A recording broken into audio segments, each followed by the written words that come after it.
Konnichiwa, minasang. O genki desu ka? Ako si Eric o welcome sa akong channel. Hinapon tabay. Kung gusto ka makaton og Nihongo para sa trabaho, biyahe sa Japan o ka personal interest, kini ang channel para kanimo. Open ang Japan sa atong mga OFWs, pero ang pinakadakong babag kay ang atong kakulangan sa abilidad sa Nihongo.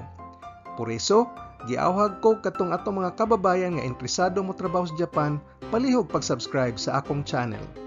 Aban nira tan-aw akong mga videos sugod sa lesson 1 hangtod sa katapusan, kay mag-anam og kalisod ang atong mga lessons. Ayaw kalimot pag-like, share, og subscribe. Ato nang sugdan, hajimemashou!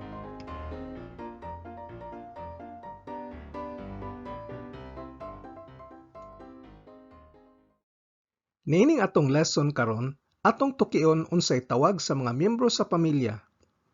Ang mga miyembro sa atong kaugalingong pamilya ug unsaon pagsampit nila, ug mga miyembro sa pamilya sa ubang tao. Ang mga Hapon, lain-laing pong ilang gamiton para sa kaugalingong pamilya ug sa pamilya sa ubang tao. Suma total, ang mga pulong para sa ubang tao gamitan og mga honorifics isip pagdahod. Palihog na lang pud og sumay nako inighuman akong hinapon para ma-practice pug ka. Pangalitan, mga termino alang sa amahan. Kung maistorya ka sa ubang tao parte sa imong amahan, ang pulong nga imong gamiton kay chichi. Chichi. Ang pasabot sa chichi kay akong amahan. Pero kung mag-istorya ka sa imong amahan, ang imong tawag niya kay otosang. Otosang. Ug ang tawag pud nimo sa amahan sa ubang tao sa paghisgot ug pagsampit nila kay otosang pod. Ehemplo, pag ingos hinapon akong amahan kay 60 anyos, sa hinapon kay chichi wa 60 desu.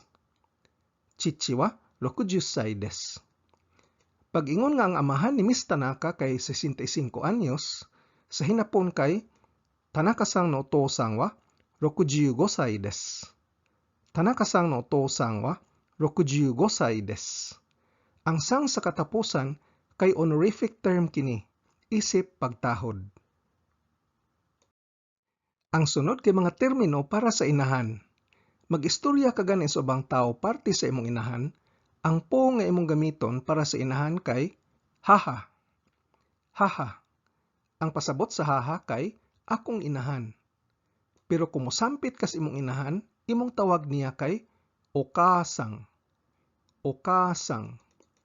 Ug ang tawag ug sampit pud nimo sa inahan sa ubang tao kay okasang pud. Sunod kay mga termino para sa maguwa nga laki. Mag-istorya ka gani sa ubang tao parte sa imong kuya, ang pong sa kuya nga imong gamiton kay ani. Ani o aniki. Aniki.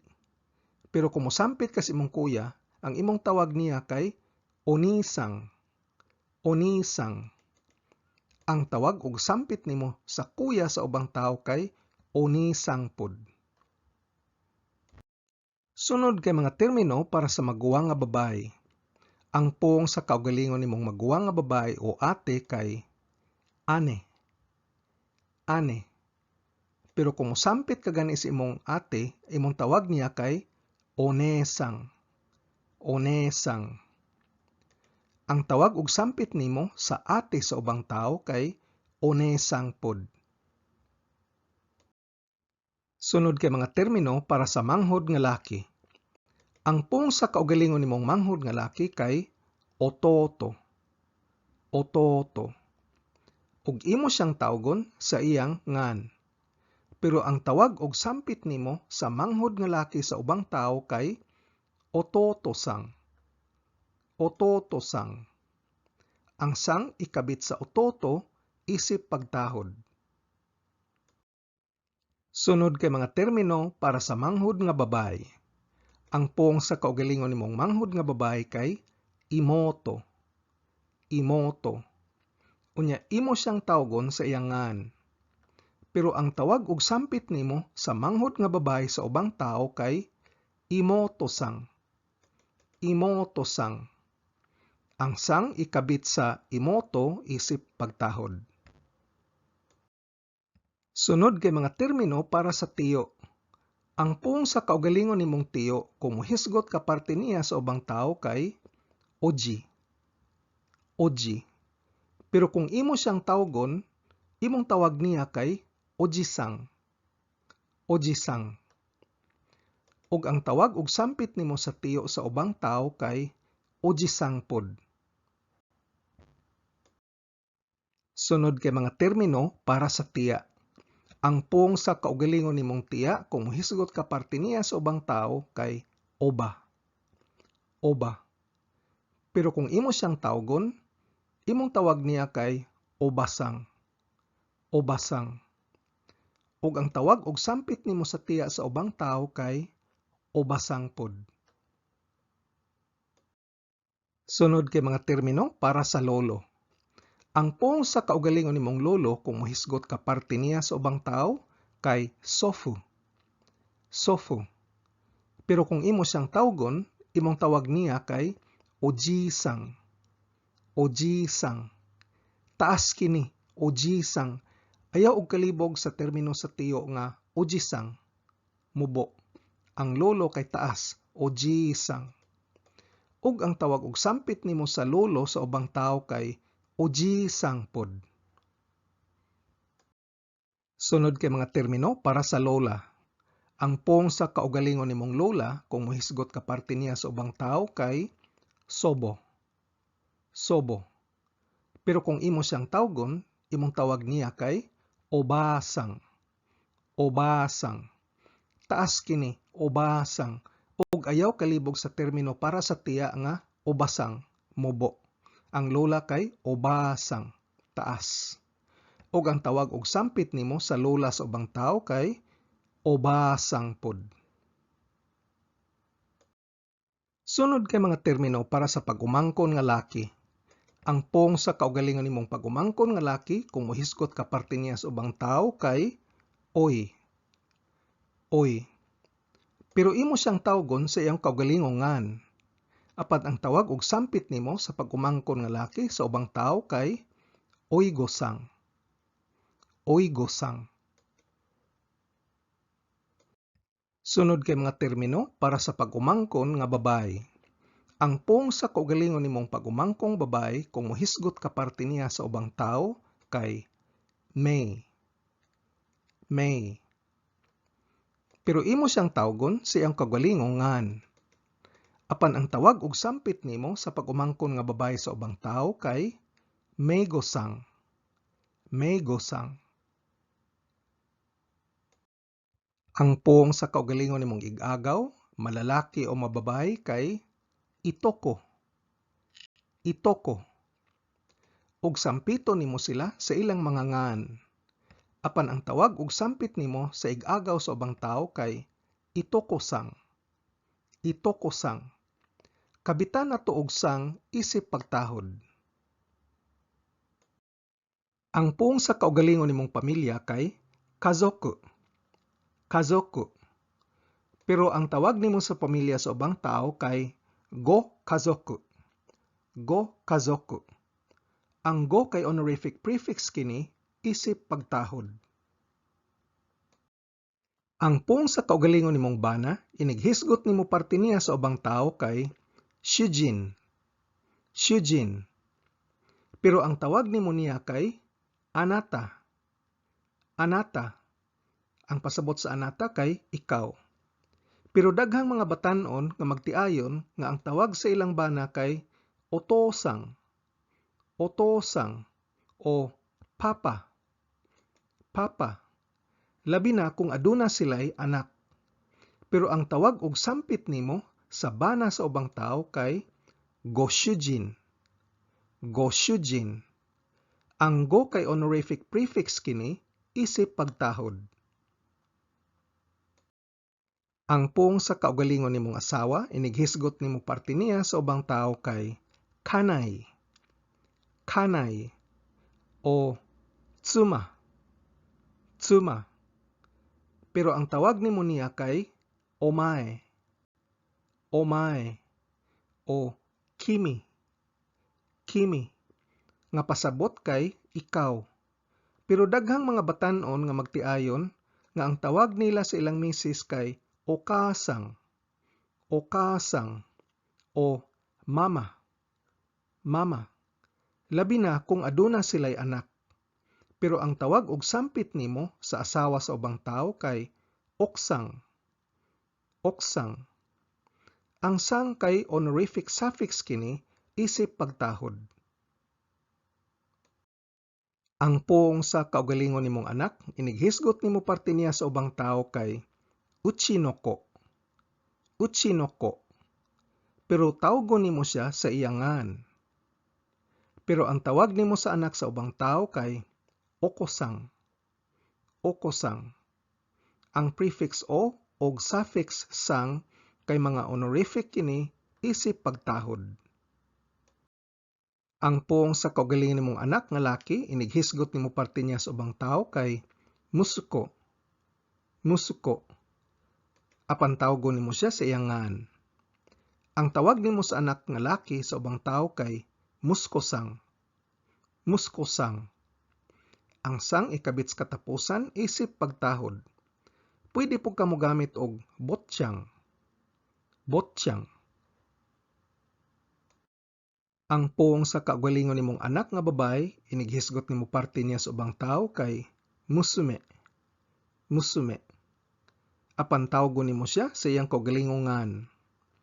Ang tawag nimo sa anak nga babay sa ubang tao kay musumesang, musumesang. Ang sang ikabit sa katapusan isip pagtahod. Pwede po ka mo gamit og ojosang, ojosang. Nga pasabot kay dalagita. Ang poong sa kaugalingon nimong ginikanan, inighisgot nimo parte nila sa ubang tao kay Dioshin, Dioshin. Apan ang tawag nimo sa ginikanan sa ubang tao kay Godyoshin, Godyoshin. Ang go sa atubangan kay honorific prefix, isip pagtahod. Susihon ta ang pipila ka ehemplos paggamit ni ining mga terminoha. Pangalitan duha ka kaila nag-istoryahanay. Moingon si Mr. Hayashi. Tanaka-sang, ohayo gozaimasu. Ima kara doko ni? Tanaka-sang, ohayo gozaimasu. Ima kara doko ni? Maayong buntag, Tanaka. Asa ka man paingon karon? Tubag sa Tanaka. Tsuma o mukai ni ikimasu. Tsuma o mukai ni ikimasu. Sugato na ako akong misis.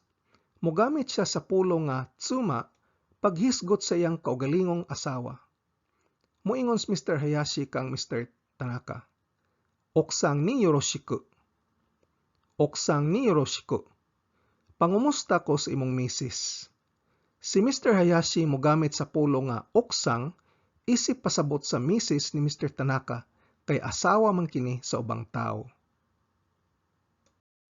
Sunod tang ehemplo kay duha ka matrona nga nagistorya. Si Mrs. A nagtan-aw og usa ka retrato sa pamilya ni Mrs. B. Unya nagwapahan siya sa anak nga babae ni Mrs. B ug moingon, "Ojo-san ga kawaii desu ne.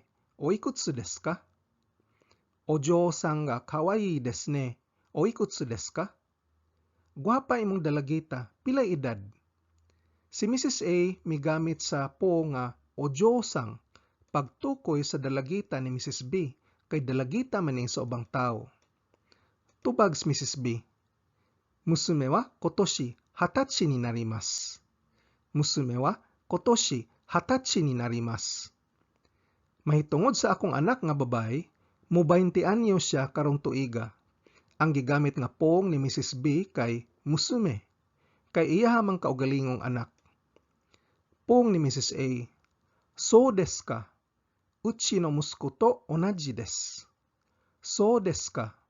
Uchi no musuko to onaji desu. Mao ba? Pareho sa akong ulitaw. Migamit si Mrs. A sa termino nga uchi no musuko isip pagtukoy sa iyang kaugalingong anak nga lalaki. Laing ehemplo, moingon si Hayashi. Tanaka-san, goryoshin wa o genki desu ka? Tanaka-san, goryoshin wa o genki desu ka? Tanaka, kumusta man imong mga ginikanan? Migamit si Heihachi og goryoshin isip pagtukoy sa mga ginikanan ni Tanaka-sang. Tubag ni Tanaka. Genki desu yo, doumo. Chichi wa mainichi golfu o shimasu. Genki desu yo, doumo. Chichi wa mainichi golfu o shimasu. Maayo sila, salamat. Si tatay kay magduwa og golf kada adlaw. Himatik di nga sa tubag ni Tanaka, misulti ra siya og genki og dili o genki, kayang o genki usa ni ka honorific nga gamiton lamang para sa ubang tao. Migamit pud siya sa po nga chichi isip pagtukoy sa iyang kaugalingong amahan. Dugang pa ni Tanaka. Haha wa shako dansu wo naratte imasu. Haha wa shako dansu wo naratte imasu. Si nanay kay nagkat-on pod og ballroom dancing.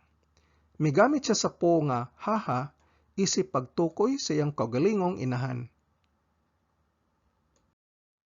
Atong sumahon, niining atong lesson karon na estudyohan nimo ang mga po nga gamiton pagtukoy sa mga miyembro sa imong kaugalingong pamilya ug unsaon pagsampit nila.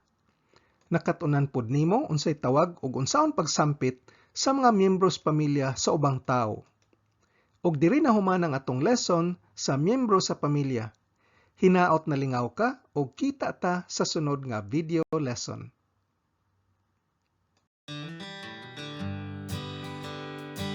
Kung arisgado ka gyud makat-on og hinapon, importante kaayo nga mag-practice adlaw-adlaw.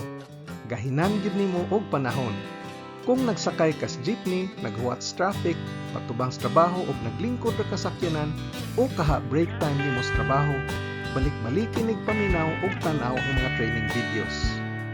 Tungod kay dili nako matudlo ang tanan, kinahanglan palambuang imong bokabularyo gamit ang libro, internet o app. Aduna ko'y link sa usa ka website nga adunay 2,000 essential Japanese words nga akong ibutang sa ubos. Ang akong video series giplano ni para lig-on ang imong pundasyon sa pag-estudyo sa hinapon. Kaya og kalimti pag-like, share ug subscribe. Nihongo no benkyo ni gambatte kudasai. Otsukare sama deshita.